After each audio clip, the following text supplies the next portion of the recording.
오늘 우리에게 주시는 하나님의 말씀은 요한복음 20장 19절에서 23절 말씀입니다. 이 말씀을 같이 읽으십니다. 이날 곧 안식 후 첫날 저녁 때에 제자들이 유대인들을 두려워하여 모인 곳에 문들을 닫았더니 예수께서 오사 가운데 서서 이르시되 너희에게 평강이 있을지어다. 이 말씀을 하시고 손과 옆구리를 보이시니 제자들이 주를 보고 기뻐하더라. 예수께서 또 이르시되 너희에게 평강이 있을지어다. 아버지께서 나를 보내신 것 같이 나도 너희를 보내노라. 이 말씀을 하시고 그들을 향하사 숨을 내쉬며 이르시되 성령을 받으라. 너희가 누구의 죄든지 사하면 사하여질 것이요 누구의 죄든지 그대로 두면 그대로 있으리라 하시니라. 아멘. 오늘 수요 예배에 함께 나눌 말씀의 제목은 제자들에게 나타나신 주님이십니다. 부활하신 주님이 제자들에게 나타나신 말씀인데요. 지난 시간의 말씀을 잠시 우리 되돌아보고 오늘 말씀을 나누도록 하겠습니다. 지난 시간에는 요한복음 20장 11절에 19절, 18절까지의 말씀을 보았는데요. 막달라 마리아에게 나타나신 주님. 그러니까 제자들 베드로와 요한은 예수님의 시신이 없어진 것을 알고 돌아가 버렸는데, 그런데 막달라 마리아는 그 특심한 사랑으로 주님의 시신을 없어진 것 때문에 염려하며 통곡하며 그 무덤 안을 들여다볼 때 천사를 볼 수 있었고 드디어 주님을 만나는 그런 내용의 말씀이는데요. 두 가지로 정리를 했었죠. 자, 첫째 봅시다. 주님을 끝까지 사랑했던 막달라 마리아를 본받자. 아멘. 7 귀신 들렸었지만 주님의 은혜로 그 귀신을 쫓아냈기 때문에 그 주님의 크신 은혜를 입었지요. 그래서 큰 사랑을 입은 만큼 그에게는 주님에 대한 각별한 사랑이 있었는데요. 이렇게 끝까지 주님을 사랑했던 막달라 마리아는 빈 무덤의 최초의 목격자죠. 우리가 예수님 부활하셨는데, 그래서 무덤이 비었는데 예수님 무덤이 비었다 하는 것을 첫 번째로 목격한 사람이고, 그리고 사도들에게 이 사실을 알려준 사람이죠. 그러니까 다른 사람들은 전혀 모르는데, 요즘 말로 하면 정보를 맨 먼저 안 거죠. 이건 상당히 중요한 얘기인데, 그래서 이 사실을 맨 처음 알고 빨리 이 제자들 달려가서 이 사실을 알렸다 하는 말씀. 그 다음에 이 막달라 마리아 무엇보다도 부활하신 주님을 맨 처음 목격한 여자다. 천사에서 보았고요. 그래서 이것은 이 막달라 마리아에게 큰 영광이 아닐 수가 없고요. 또한 이 막달라 마리아, 주님을 끝까지 사랑하게 된 막달라 마리아는 사도들에게 예수님이 부활하셨다, 처음에는 예수님이 그 시신이 없어졌다 이걸 말했지만은 이제 두 번째 말할 때는 예수님이 부활하셨다 하는 말씀을 전하는 그런 중요한 사람이 되었고 막중한 사명을 감당하는 사람이 되었더라. 그래서 주님을 끝까지 사랑했던 막달라 마리아를 본받아서 우리도 그렇게 주님을 끝까지 사랑하면 우리에게도 이러한 놀라운 은혜를 입혀주실 줄로 믿습니다. 두 번째 봅시다. 사람은 무엇을 보고 무엇을 생각하느냐에 지배된다는 것을 알자. 아멘. 막달라 마리아는요, 오로지 주님의 시신을 찾겠다는 생각에 집착했죠. 그래서 천사를 보고도 크게 놀라지 않았고, 부활하신 주님을 뵙고도 이분이 부활하신 예수님인 것을 상상도 못했단 말이죠. 전혀 부활의 주님을 생각하지 못해요. 어떤지 이 막달라 마리아 머릿속에는 우리 주님의 시신을 어디가 찾지? 어디로 갔지? 어떻게 해? 이런 생각만 가득 있었기 때문에 다른 생각은 들어오지 않았더라. 그래서 천사를 봐도 놀라지도 않았고 주님을 부활한 주님을 뵙고도 얼른 알아보지 못했더라 하는 말씀이었죠. 그리고 제자들도 마찬가지. 제자들도 사람은 부활하지 못한다는 생각을 가지고 있었기 때문에 예수님에게 몇 번에 걸쳐서 예수님이 죽으시지만은 다시 부활한다는 말씀을 하셨는데 그 말씀을 기억하지 못했다는 거예요. 그러니까 그 사람이 뭘 생각하고 있고 무엇을 보느냐에 따라서 이렇게 사람은 지배가 된다는 거.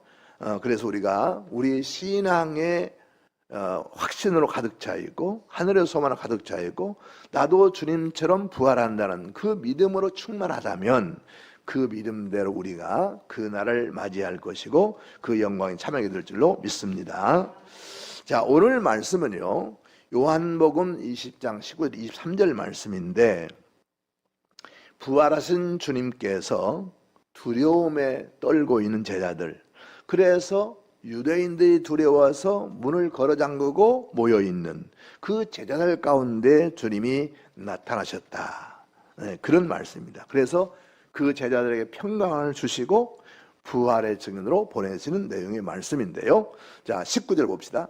이날 곧 안식 후 첫날 저녁 때에 제자들이 유대인들을 두려워하여 모인 곳의 문들을 닫았더니 예수께서 오사 가운데 서서 이르시되 너희에게 평강이 있을지어다. 아멘. 안식 후 첫날, 이날 곧 안식 후 첫날 저녁 때 그랬어요. 그러니까 이 말씀은 예수님이 부활하신 그날 저녁 때에 그런 말씀이죠. 하루도 안 간 거예요. 아침에 일찍이 주님이 부활하셨잖아요. 근데 그날 이제 저녁 때 얘기입니다. 제자들이 유대인들을 두려워하여 모인 곳의 문을 닫았더니 제자들은 모여 있었어요. 다는 아니죠. 왜냐하면 이 뒤에 보면 도마는 주님이 이렇게 제자들 가운데 나타나셨을 때에 보지 못했기 때문에 나는 못 믿어, 그렇게 얘기했던 말이 나오거든요. 그러니까 다 모이지는 않았지만 제자들이 모여 있었던 것을 알 수 있습니다. 그런데 왜 모였느냐? 안타깝게도 이미 아침에 베드로와 요한이 가서 예수님 시신이 없어진 걸 알았죠.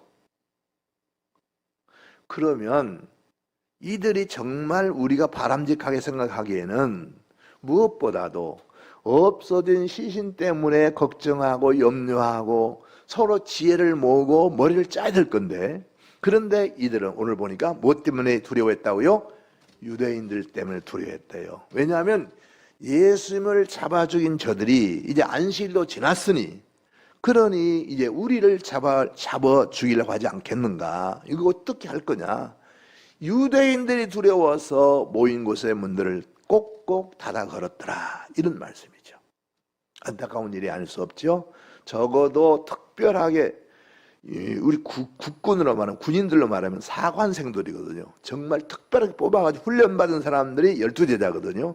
그런데 이들이 정작 예수님 시신이 없어졌다는 것을 알면서도 그 시신 때문에 염려하고 찾아보는 것이 아니라 유대인들이 예수님을 죽였는데 우리도 죽이지 않겠는가? 그래서 두려워서 문을 걸고 있었더라 하는 말씀이거든요. 참으로 안타까운 일이 아닐 수 없고요. 자, 그때 예수님께서 오사 가운데 서서 이르시되, 그래 문을 닫아 걸었다고 그랬거든요. 그랬는데 예수님 오신 거예요. 네, 이것은 예수님은 이 땅의 공생의 기간에도 이처럼 정상적으로 과학적으로 합리적으로 생각할 수 없는 일들을 많이 하셨죠. 우선 불치병을 고친다든가 무리를 걸으신다든가 하는 것들, 또 죽은 자도 살리시고 그렇죠. 그러니까 이 예수께서 그때 오셔서 가운데 서서 말씀하신 것은 보면 이것은 뭘 의미하냐면, 우리 주님은 바로 살아계실 때도 그러셨지만은 이렇게 초월자이신 것을 여기 말씀하고 있는 것이고요. 그다음에 예수님 말씀하시기를 너희에게 평강이 있을지어다 그랬어요. 지금 사실 제자들에게 가장 필요한 것이 뭡니까? 평강이잖아요. 무슨 평강입니까? 유대인들 때문에 죽을까봐 벌벌 떠는 그들에게 두려워하지 말아라, 걱정하지 말아라 하고 평강을 선포하셨다는 거죠. 제자들은 주님을 생각지 않는데 주님은 제자들을 극진하게 생각하시는 모습을 보게 되고요. 그들이 필요를 따라서 평강을 선언하시는 모습을 봅니다. 또 주님께서 그런 평강을 주신 줄로 믿습니다. 20절, 이 말씀을 하시고 손과 옆구리를 보이시니 제자들이 주를 보고 기뻐하더라. 아멘. 자, 이 말씀을 하시고, 그러니까 즉 예수께서 나타나셔서 평강을 너희에게 주노라, 너희에게 평강을 주노라 이렇게 말씀하셨단 말이죠. 평강 있을지어다 이렇게 말씀하신 다음에 손과 옆구리를 보이셨다. 손은 예수님 못 박힌 손이죠. 옆구리는 창에 찔린 옆구리죠. 그러면 손에 못 박힌 손과 그리고 창에 찔린 옆구리를 보이셨다는 얘기는 내가 바로 십자가에 죽었던 너희 주님 예수다 하는 것을 주님이 말씀하신 거죠. 그것을 지금 제자들이 가뜩이나 두려워 벌벌 떨고 있는데 갑자기 죽은 분이 싹 나타났어요. 문도 고리장도 나타났어요. 얼마나 겁나겠습니까? 그야말로 유령이야? 이렇게 할 수도 있잖아요. 그런 예수님은 내가 유령이 아니고 내가 십자가에 못 박혀 죽은 너희 주님 예수다. 그래서 손과 옆구리를 보이셨다는 거죠. 그때 제자들이 그 못에 찔 못 박힌 손과 창에 찔린 옆구리를 보고 주님을 알아보고 기뻐했더라. 이렇게 말씀을 볼 수 있습니다. 누가복음에는요, 제자들의 그 믿음, 제자들의 생각을 더 확신을 주기 위해서 생선을 달라고 잡순 일도 있고요. 그리고 이 여러 가지 모습을 보여주셨는데 이것은요 두 가지 의미가 있다고 봅니다. 하나는 뭐냐면 이렇게 예수님이 생전의 모습으로 손이 못에 찔리고 옆구리를 상하신 모습 나타났다는 얘기는 예수님의 몸이 현재 상태는 연속성을 보여주고 있다. 즉 부활하시기 전에 십자가에 달리신 모습과 동일한 모습을 보여주고 있다. 그런데 이 모습은 우선 제자들에게 확인하기 위해서 그런 것이지만은 영원히 그러지는 않습니다. 지금 하늘 보좌에 계신 주님은 그렇게 손바닥에 못 자고 있거나 옆구리 찔린 태로 계시진 않아요. 그러나 그 당시 제자들 확신시키기 위해서 내가 바로 십자가에 못 박혀 죽은 예수다 하는 것을 보여주기 위해서 이렇게 하셨다는 것이고요. 또 하나는요, 이 가연설한 이단이 있었어요. 이건 무슨 하나님은 못 박힐 수가 없기 때문에 죽으실 수가 없고 인간이 될 수 없기 때문에 성육신 하신 것도 그렇고 십자가에 달려 죽은 것도 그렇고 이것은 그냥 우리 눈에 헛개비로 보이는 것이 실제는 아니다. 이렇게 주장하는 사람이 있었거든요. 요즘 구원파가 좀 비슷한 주장을 하는데 이것을 영주주의다. 그래서 이런 주장을 가연설이다 그래요. 이 당시 사도 요한이 복음서를 쓸 때에 이 이단들이 있었거든요. 그 이단들에게 아니야. 주님은 그렇게 실제로 손에 못을 박히시고 옆구리를 장에 찔리신 분으로 실제 죽으셨고 그분이 살아나신 거야 하는 것을 여기서 이렇게 이런 기록을 통해서 말씀하고 있다는 것 우리는 기억하고요. 역시 옛날에 지금은 이단들이 많이 설치고 있죠. 오히려 이단들이 더 열심이고 지금 그러죠. 그러나 우리가 그들은 결코 진리의 주체가 될 수가 없다는 것, 진리가 아니라는 사실을 우리가 기억해야 될 줄로 믿습니다. 21절이요. 예수께서 또 이르시되 너희에게 평강이 있을지어다. 아버지께서 나를 보내신 것 같이 나도 너희를 보내노라. 아멘. 자, 예수께서 다시 말씀하셨어요. 예수께서 또 이르시되 너희에게 평강이 있을지어다. 자, 앞에 부분에서 19절에서 평강을 선언하셨잖아요. 그런데 또 여기서 너희에게 평강이 있을 또 그러시거든요. 그런데 다릅니다. 그 앞에 평강은 유대인들 때문에 두려워서 벌벌 떨고 있는 제자들에게 두려워하지 말아라. 내가 왔다. 두려워하지 말아라. 너는 괜찮다.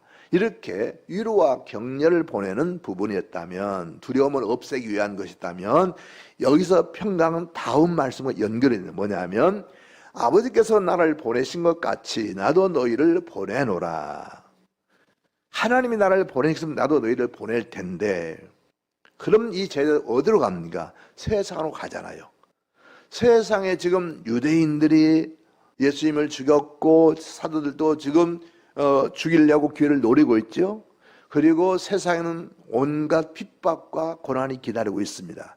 그러니까 세상에 고난의 현장에 내가 너희를 보낼 건데 세상으로 나는 너희에게 평강이 있을지어다, 이렇게 말씀. 그러니까 나가서 이제 예수님께서 뒤에도 말씀하시는데 내가 너희를 보낸다 그러시잖아요. 내가 너희를 보내노라. 야, 보내시는데 평강을 함께 주신다는 거예요. 그래서 열심히 있게 복음을 사역을 감당하는 사람들은요, 주의 종들은요, 두려워하지 않습니다. 감옥에 들어가도 매를 맞아도 어떤 환란이 와도 두려워하지 않습니다. 담대합니다. 왜냐하면 정말로 주님을 위해서 그렇게 헌신하고 고난을 자초하는 사람들은요, 주님이 주신 평강이 있거든요. 그래서 여기서는 고난 받으러 나가야 되는, 이제 주님을 증거하게 나가야 되는 제자들에게 내가 너희를 보낼 때에 평강을 주느라, 이렇게 말씀하신 일로 믿습니다. 22절입니다. 이 말씀을 하시고 그들을 향하여 숨을 내쉬며 이르시되 성령을 받으라. 아멘. 이 말씀을 하시고 그들을 향하여 숨을 내셨다 그랬어요. 마치 성령을 받으라, 숨을 내쉬면서 성령을 받으라 그랬는데 뭐가 같냐면요, 하나님께서 아담과 하와를 창조하셨을 때, 맨 처음 사람 창조하실 때 그 코에 생기를 불어넣으니 생명이 됐다, 사람이 됐다 그랬거든요. 그러니까 천지창조로 하실 때 하나님이 사람의 코에 생기를 불어넣으실 때 사람이 됐잖아요. 인간, 육체를 가진 사람이 됐잖아요.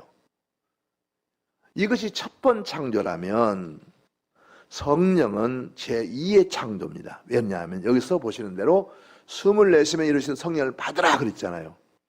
결국 성령은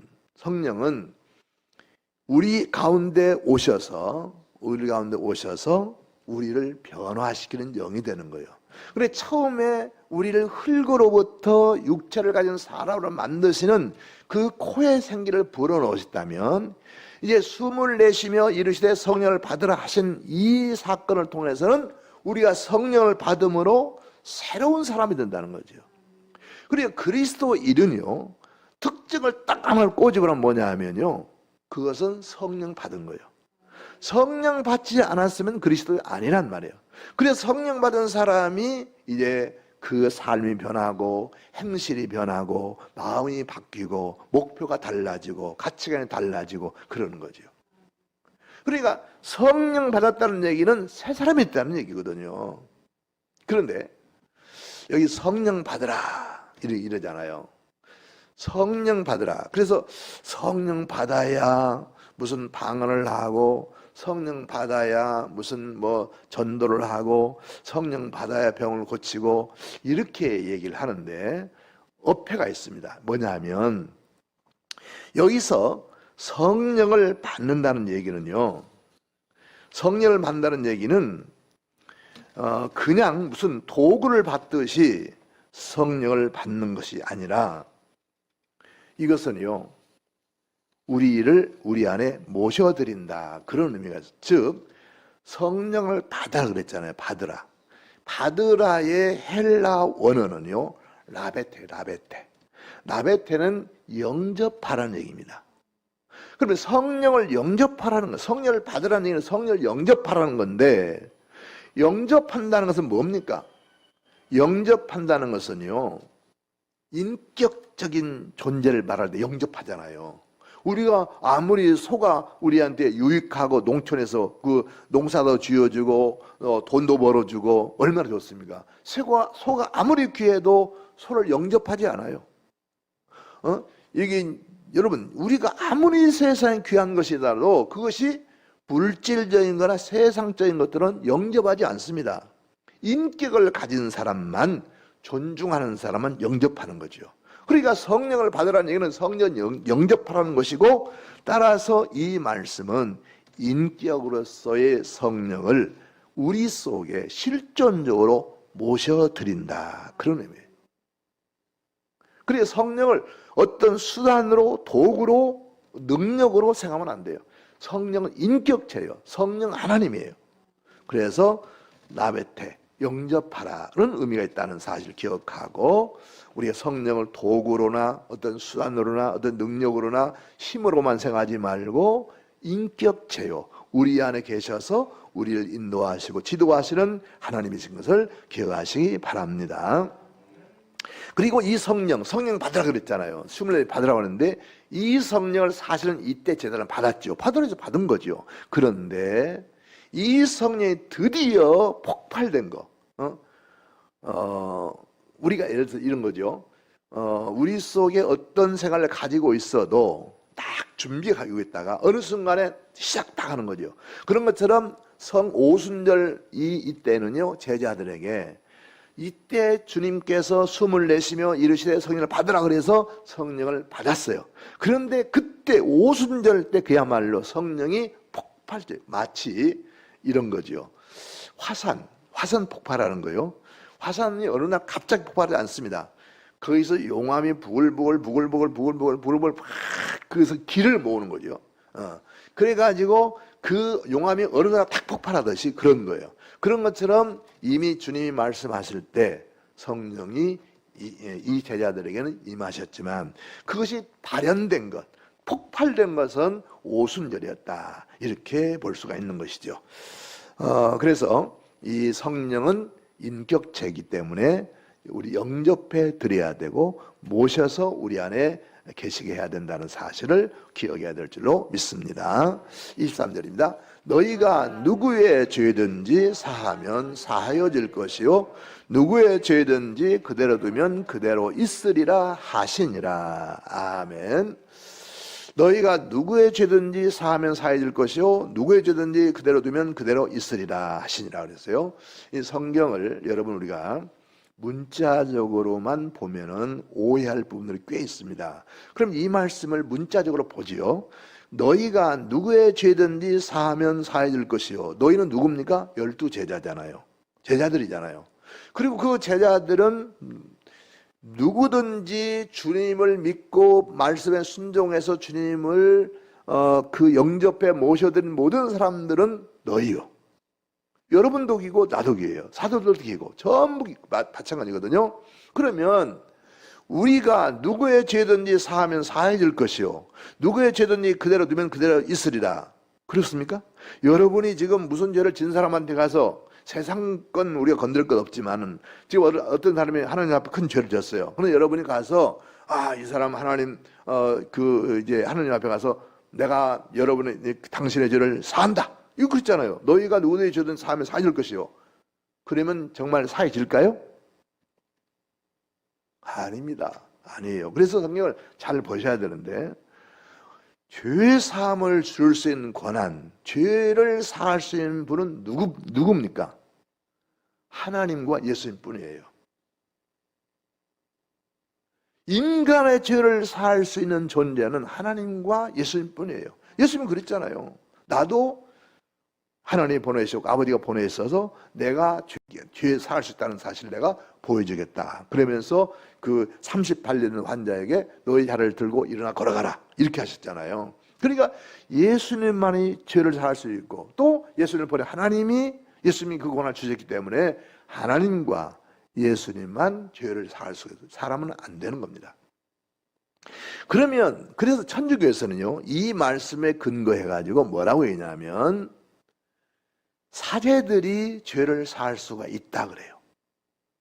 너희가 그랬으니까 아무나 할 수는 없는 거고 하나님이 특별히 세우신 사제들만 이 다른 사람의 죄를 사할 수 있다 그래요. 그러면서 천주교는 또 무슨 얘기를 하냐면 사제들이 사할 수 있는 죄가 있고 사할 수 없는 죄가 있다 그래요. 너무 다 하기에는 좀 이렇게 무리가 된다 싶었는지 그렇게 얘기합니다. 그래서 무슨 얘기냐면 큰 죄는 사제들이 사할 수가 없고 작은 죄는 사할 수가 있는 것으로 그리 얘기합니다. 다 틀렸어요. 왜냐하면 이 말씀은 그런 뜻이 아닙니다. 자, 첫째, 제가 말씀드렸죠. 죄는 누구만 사할 수 있다고요? 하나님만, 예수님만, 그 두 분만 사할 수가 있어요. 그리고 사람은 사할 수가 없습니다. 동시에 너희가 누구의 죄든지 사하면 사해질 것이요 누구의 죄든지 그대로 두면 그대로 있으리라, 이렇게 말씀하셨잖아요. 그렇다면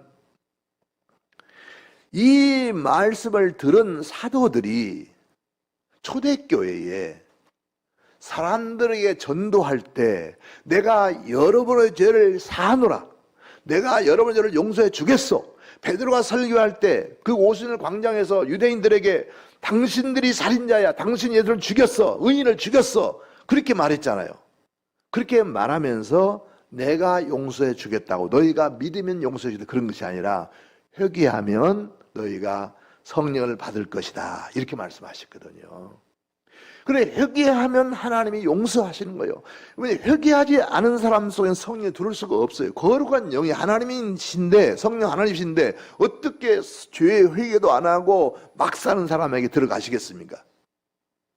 이게 성령을 받는다는 얘기는 그 사람이 죄를 하나님께 쏟아놓고 회개했다는 얘기거든요. 그리고 초대교회 사도들이 어느 누구에게든지 병은 고쳐줬지만은 내가 당신의 죄를 용서합니다, 내가 사합니다, 괜찮습니다, 이제는, 그렇게 말한 적이 없잖아요. 그러니 이 말씀은 이렇게 되어 있지만 그렇지 않다. 그럼 이게 뭘 의미하는 거냐는 거죠. 이 말씀이 뜻하는 게 뭐냐는 거죠. 문자적으로 해석이 안 되는 건데, 이 말씀은요, 복음이 증거될 때, 복음을 들은 사람들이 순종함으로 그 죄를 회개하고 하나님 앞에 서게 될 때 하나님이 그 죄를 사해 주신다는 거예요. 그래서 우리 책임이 막중한 겁니다. 우리는요, 늘 그러잖아요. 우리가 사람들을 교회로 데려올 수는 있어요. 그런데 그 사람을 믿게 할 수는 없습니다.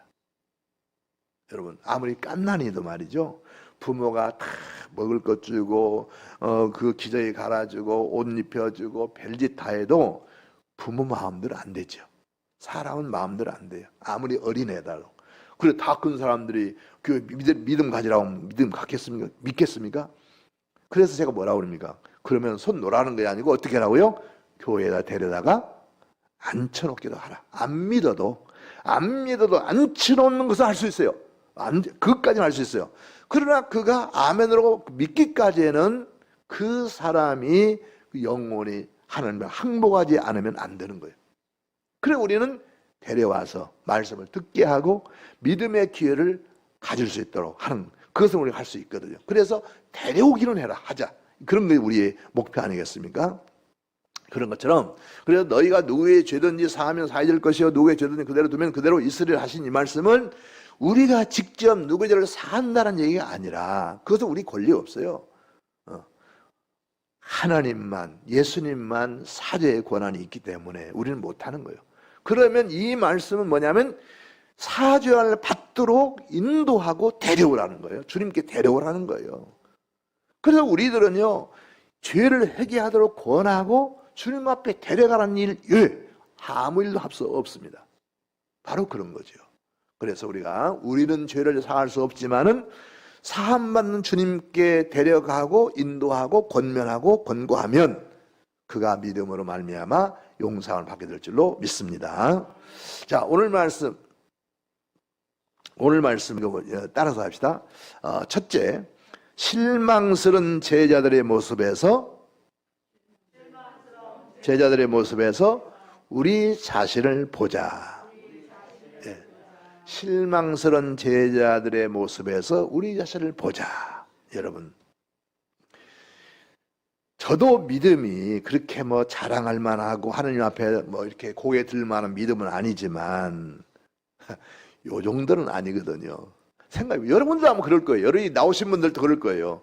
주님의 지금 그 장례되는 시신이 3일 만에 없어졌어요.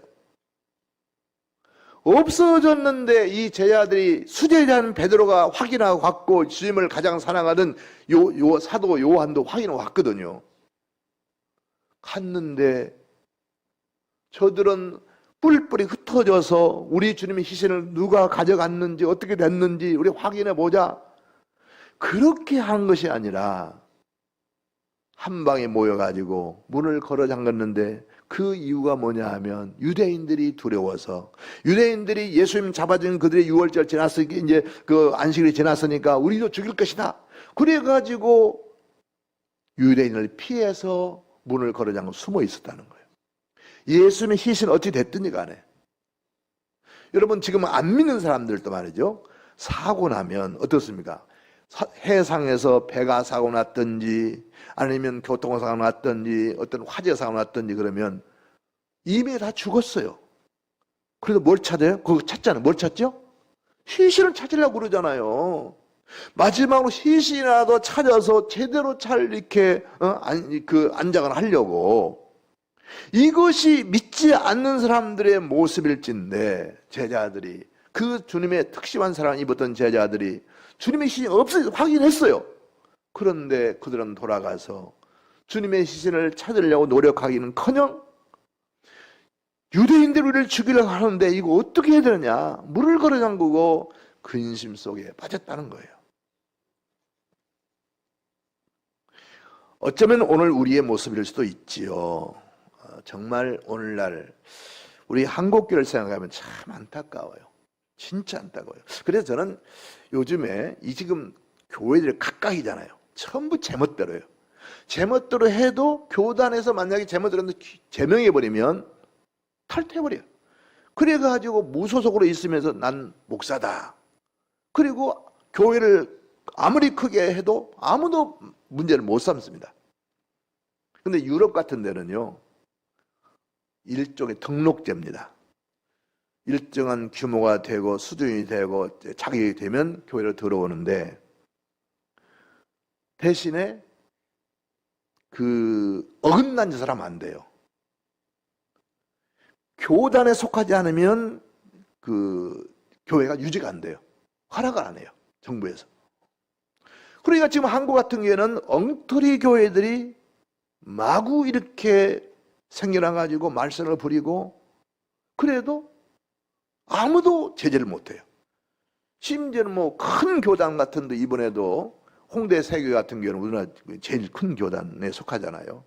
그런데 거기서 뭐 120명, 제가 한 120명까지 드는 거예요, 이 코로나. 그러니까 교회 늘상 모이고, 그리고 간식도 먹고 점심도 먹고 소모임도 하고 맨날 모여 있다는 거예요. 마스크도 안 쓰고, 그리고 방역치도 안 하고. 자기 혼자 같으면 괜찮아. 자기 혼자만 욕먹으면. 그것이 지금 이 대표적으로 한국교회의 이 문제가 돼가지고 이번에도 교회를 지금 사람들이 그래, 우리 교인들 가운데서도 교회 나가지 말라고 하는 사람도 있고 그러잖아요. 주님의 교회, 그리고 복음은 생각지도 않고 자기 생각하는 사람들, 자기교만 생각하는 사람들이 얼마나 많은지 몰라요. 마치 제자들이 주님 잃어버린 시신을 생각지 않고 주님을 생각지 않았던 것처럼 그런 모습을 볼 수 있는데요, 안타까운 일이 아닐 수가 없습니다. 그 다음에 둘째인데요, 둘째 따라서 해봅시다. 주님이 주시는 평강을 누리자. 네, 아멘.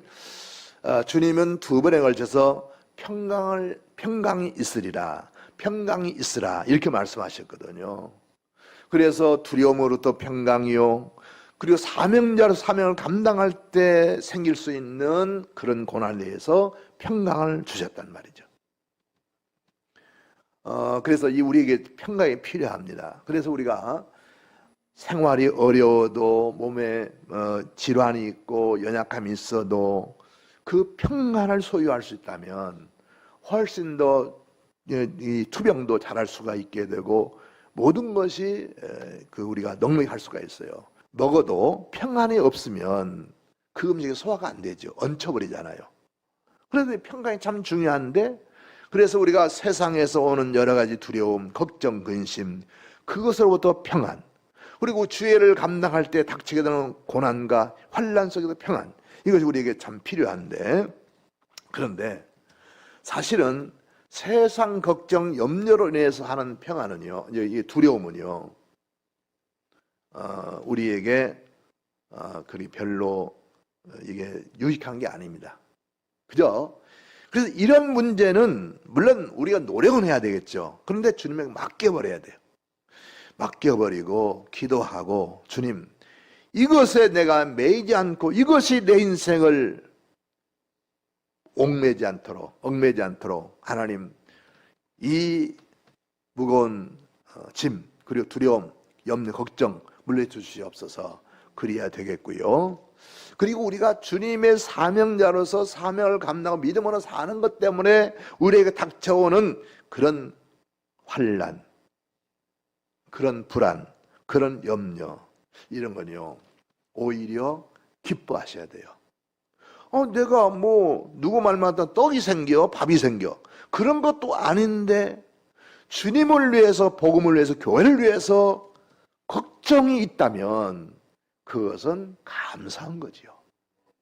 저는 여러분들이 여러분의 사업과 일을 위해서도 걱정해야 되겠고 하나님 기도해야 되겠지만은, 교회와 복음을 위해서 우리가 정말 염려하고 그런 정말 안타까운 마음으로 기도하는 그런 우리의 삶이 될 때에 우리는 그 염려 가운데서도 평안을 누릴 수 있게 되고, 또 이것은 영광스러운 일이라는 것을 기억하시기 바랍니다. 셋째입니다. 셋째, 따라서 합시다. 우리는 주님의 보내심을 받았다. 아멘. 주님이 그러시잖아요. 성령을 받으라 그러시면서 내가 너희를 보내노라, 이렇게 말씀하시거든요. 그러니까 이 성령을 충만히 받게 되면 가라고 안 해도 갑니다. 그래서 성령이 너희에게 임하시면 너희가 권능을 받고 예루살렘과 온 유대와 사마리아 땅 끝까지로 내 증인이 되리라 그러시잖아요. 성령을 받으면 가라고 안 해도 가요. 왜냐하면 성령께서 우리를 인도하시거든요. 성령 우리를 깨닫게 해주시거든요. 그러니까 우선 우리는 성령을 받아야 되고요. 그래서 성령이 아니고서는 복음을 전할 수가 없어요. 그 다음에 우리가 보냄을 받았을 때 살고 죽는 것, 사죄함을 받는 것, 받지 않는 것, 그것에 매달리지 말자는 거죠. 자, 무슨 얘기냐면 우리가 복음을 전하러 갔습니다. 복음을 전했습니다. 그런데 그 복음을 받은 사람들이 살거나 죽거나 아니면 사죄를 받거나 못 받거나 그렇게 크게 개의할 필요가 없다는 거죠. 우리는 단지 전해야 돼요. 사도 바울이 전했고 많은 사도들이 전했던 것처럼 증인은 말하는 겁니다. 예를 들어서 법원에 가서 우리가 재판을 할 때 증인을 써요. 증인 쓰는데, 증인 쓸 때 우리는 내가 보고 들은 것, 내가 아는 대로 이야기일 뿐이에요.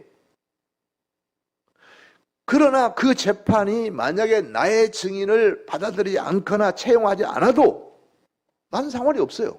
그렇죠. 증인의 증인대로 안 한다고 해서 증인 손해보는 거 있습니까? 증인은 있는 대로만 말하면 돼요. 그런 것처럼 우리도 마찬가지입니다. 우리들도 복음을 들고 열심히 전해야 됩니다. 정말 사도 바울처럼 그런 온갖 고생을 무릅쓰면서 전해야 돼요. 그런데 사도 바울이 그랬잖아요. 그렇게 복음을 전해도 믿지 아니하면 가슴은 아팠지만 더 이상 거기에 연연하지 않았어요. 그래서 어떤 데는요, 발에 먼지를 떨어버리고, 우리 주님 말씀하신 대로 말을 안 들으니까, 순종 안 하니까, 믿지 않으니까 먼지를 떨어버리고 이고니로 갔더라, 그런 말이 있잖아요. 그러니까 여러분, 우리가 주님의 보냄을 받았으니 성령을 힘입고 열심히 복음을 전해야 됩니다. 이게 우리 사명이에요. 그런데 기억할 것은 우리가 복음을 전할지라도 그 복음을 들은 사람들이 살고 죽는 것, 죄사함 받고 받지 않는 것, 그것에 너무 연연할 필요가 없다. 그러면 전진이 안 돼요. 아이고 내가 전한 사람들이 다 안 믿고 다 죽어가네. 다 죽어가고 다 죄 가운데 있네.